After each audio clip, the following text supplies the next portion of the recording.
Hello there guys, it's Super GT here, and in this video we're going to be discussing the weather in Forza 6. So weather and nighttime. So we're going to talk about those two things, weather and time of the day, should we call it. The gameplay you're seeing is just an A-class race in my Dodge Viper. We are racing against a couple of A-class cars and a couple of S-class cars up the front. I'm running no assists, with manual gears and the clutch. So that's the gameplay you're going to be seeing. I'm just using the controller for this. But anyway, back to the discussion for the video. So Forza 6, there's been quite a few details released now because of E3. So Forza 6 made a bit of a presence at E3. Dan Greenawalt, as per usual, doing a lot of interviews and giving out information about the game. He was very careful though. He was very careful to select his words. It wasn't very clear initially, but we can tell now that the game mechanics for weather won't be dynamic like they are, for example, in Project Cars. So in Forza 6 you will just have either dry weather or you'll have wet weather, and they'll only be on selected circuits from what we can tell at the moment. One of the main reasons why the weather is not dynamic, or the time of day isn't dynamic, is to preserve the 1080p 60 FPS mantra that Turn 10 like to maintain. So if the game were to be changing time and weather all the time, it would drain the FPS, and you probably wouldn't have as good graphics or whatever, or frame rate. So Forza Horizon 2, they did do weather in there and it was dynamic, but it wasn't all 60 FPS, whereas this game, Forza 6, will be all 60 FPS. Now we've seen that, or we've heard that, not all of the circuits will provide wet weather and nighttime. At least that's what I can gather, at least that's what I can tell from the interviews and the videos that I've seen. So the tracks that I have seen in gameplay or else are Brands Hatch. I've seen that in the rain. I've seen Sebring at rain, with rain and at night, although not at the same time. That's quite important to point out, that I don't think you can do rain and night at the same time. Also I've seen Le Mans at night, Yas Marina, the Abu Dhabi F1 circuit, at night. I've seen Spa at night. Nürburgring I've seen in the rain, and I've seen Silverstone in the rain.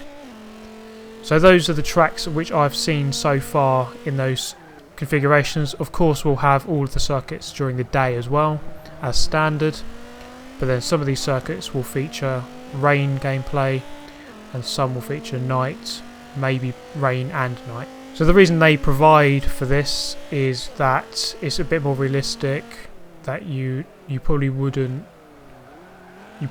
turn up to, I don't know, let's say Brands Hatch at night. They don't do night racing, so there isn't much need, you can argue, there isn't much need to do to create night racing in the game. Although it would be nice, I suppose, to be able to do any circuit in the rain and at night, or one or the other. So when it comes to the rainfall, the track won't just be wet, it will actually be raining. So in that sense, it's quite unusual that it isn't dynamic, because if it is raining, then surely the track should change, the puddle should get bigger if it's raining.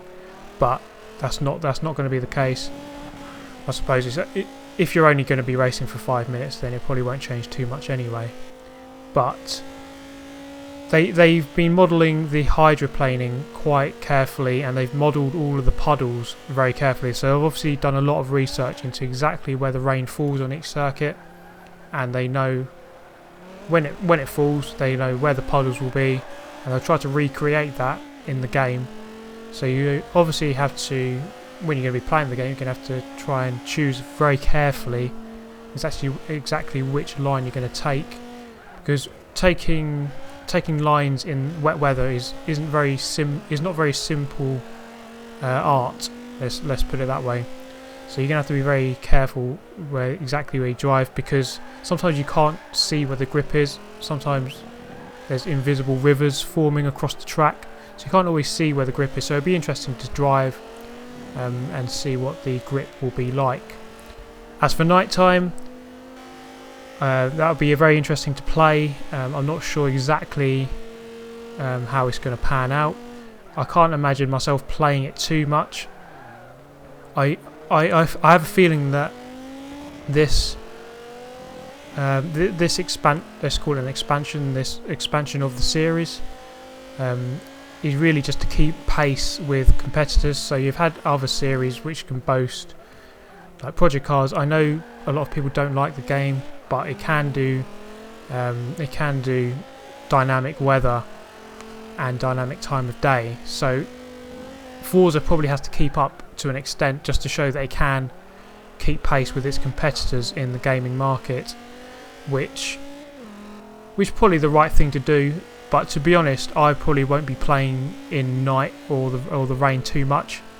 To me, it's probably just a little bit of a gimmick. I probably won't really. I'll play it straight away just to see what it's like. But then after that, I probably won't play it too much. I'd just rather stick to the dry weather racing, where you have a decent amount of grip and you can see where you're going. But that's just my thoughts on the game. Of course, you might have different opinion on that, which of course make sure you let me know down below in the comment section. So tell me what you think about the lack of dynamic weather, the fact that it's not going to be on all circuits, and just your thoughts on it in general. So we're going to go over the line here and finish the race. It was quite a closely fought race. That Ferrari Enzo was pretty damn quick. It was an S-Class, so it was a bit quicker than my car. But that's going to be the end of the game, end of the video, guys. I hope you have enjoyed it. Remember to comment, like and subscribe if you haven't already. So that's going to be the end. I hope to see you next time. Thank you very much for watching.